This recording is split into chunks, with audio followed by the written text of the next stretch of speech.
আমাকে একজনে প্রশ্ন করেছে, গত ইন্টারিম আমেরিকার সঙ্গে যে বাণিজ্য চুক্তি করেছে, এই চুক্তির মধ্যে গরুর মাংস আমদানি করতে হবে।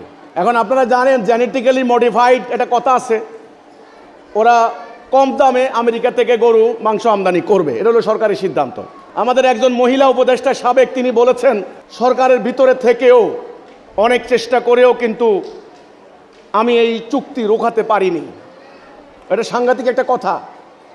একজন উপদেষ্টা মন্ত্রীর মতো পদমর্যাদায় তিনি যখন বলেন এই চুক্তি আমি রোখাইতে পারি নাই, তাহলে কারা করলো?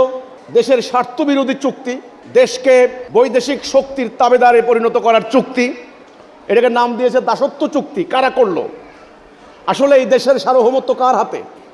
এই দেশের নিয়ন্ত্রণ, এই দেশের কন্ট্রোল, এখানে অর্থনৈতিক সার্বভৌমত্ব, রাজনৈতিক সার্বভৌমত্ব, আমাদের সিদ্ধান্ত নেওয়ার ক্ষমতা আসলে কার হাতে?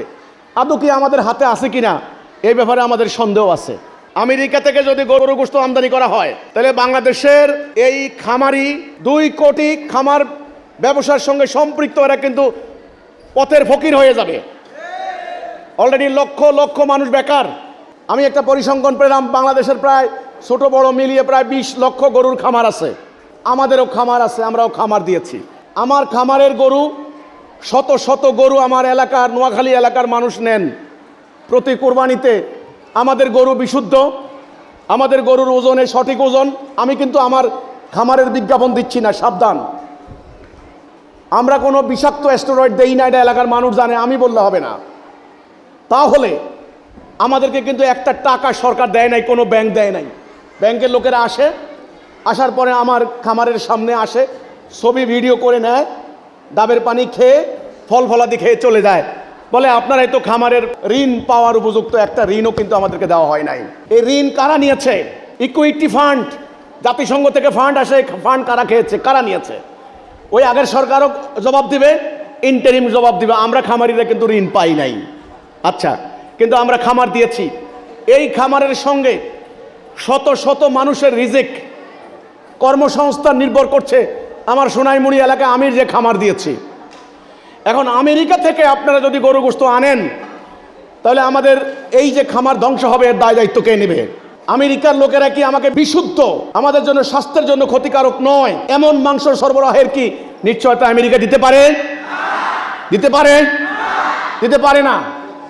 আমি সরকারকে বলছি, তারেক জিয়ার সরকার গত ইন্টারিম দাসত্ব চুক্তি করেছে, তারা ছিল অনির্বাচিত ইন্টারিম, জনগণের কাছে দায়বদ্ধ ওরা ছিল না। আপনারা কিন্তু দায়বদ্ধ, আপনারা জনগণের নির্বাচিত প্রতিনিধি, আপনারা ওদের এই সমস্ত দাসত্ব চুক্তি মানবেন না। আমি হিজবুত তাওহীদের পক্ষ থেকে বলতে চাই, বিশুদ্ধ গরুর মাংস, গরুর গোশত, যেটা আল্লাহ কোরআনে বলেছেন হালালান তাইয়্যিবা, হালালান তাইয়্যিবা, হালাল এবং তাইয়্যিব, বিশুদ্ধ এবং পবিত্র, যেটা মুসলমানদের যে কোনো কিছু খাবারের আগে দেখতে হয় এটা হালাল কিনা, এটা পবিত্র কিনা, এটা বিশুদ্ধ কিনা, এটা শরীরের জন্য কোনো ক্ষতিকারক কিনা। এই হালালান তাইয়্যিবা, এই গরুর মাংস হিজবুত তাওহীদ এই জাতিকে সাপ্লাই দিতে প্রস্তুত রয়েছে। আমেরিকা থেকে আনতে হবে না। আমরা গরুর খামার দিয়ে পরীক্ষা নিরীক্ষা করেছি, আমাদের লক্ষ লক্ষ টাকা লস হয়ে গিয়েছে। গরুর বাছুর মারা গিয়েছে একটা রোগে, আমরা সেই রোগ শনাক্ত করতে কষ্ট হয়েছে। গত বছর এক হিন্দু ভদ্রলোক, উনি থাকেন চাঁপাইনবাবগঞ্জ, সারা বাংলাদেশে খুঁজতে খুঁজতে ওনার সন্ধান পেয়েছি। ওনাকে বলেছে, ভাই আপনি আমাদের খামারটা দেখেন, এই বাছুর কেন মারা যায়? শেষে একটা কারণ নিরূপিত হয়েছে। এরই মধ্যে আমাদের প্রায় 15 থেকে 20 লক্ষ টাকা ক্ষতি হয়েছে। আমরা সমস্ত পরীক্ষা নিরীক্ষা করার পর আমরা অনেক টাকা লস দিয়ে এখন আমরা একটা স্টেবল পর্যায়ে এসেছি। আমরা এখন বুঝতে পেরেছি কিভাবে একটা গরুর খামারকে পরিশুদ্ধ করা যায়, বিশুদ্ধ গরু সরবরাহ করা যায়, মানুষের স্বাস্থ্যের জন্য উপকার হয়। কাজেই আপনারা আমাদেরকে কোনো টাকা দেন নাই, কোনো ঋণ দেন নাই।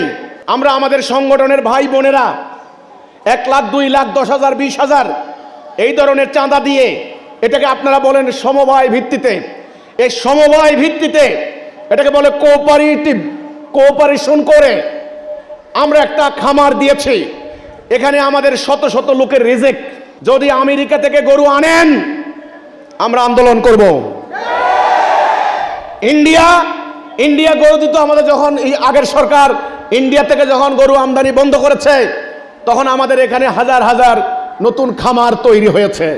আপনারা ক্ষমতায় গিয়ে আপনাদের ভিসা আছে আমেরিকায়, স্বার্থ আছে আমেরিকায়, ছেলের সন্তান সেটেলড আমেরিকায়, আপনার সেকেন্ড হোম ফার্স্ট হোম আমেরিকায়।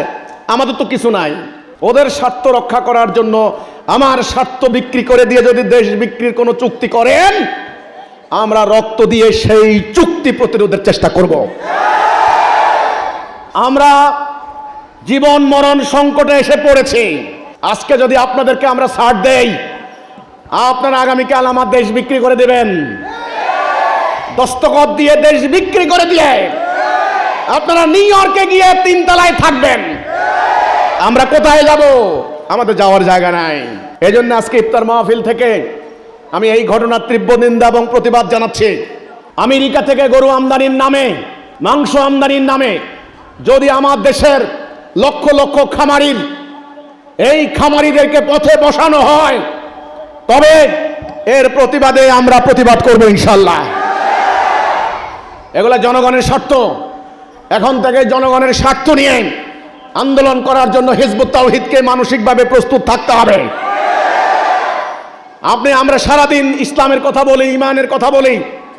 আমার যদি খামার বন্ধ হয়ে যায়, আমার যদি ব্যবসা বাণিজ্য বন্ধ হয়ে যায়, তাহলে আমার এই লক্ষ লক্ষ বেকার জনগোষ্ঠী এরা ভিক্ষা করবে, চুরি করবে। আমি চোরের বিরুদ্ধে ওয়াজ করে কোনো লাভ হবে না। এজন্য আমার দেশের স্বার্থ বিক্রি করে দিয়ে এই দাসত্বমূলক চুক্তি আমরা মানব না।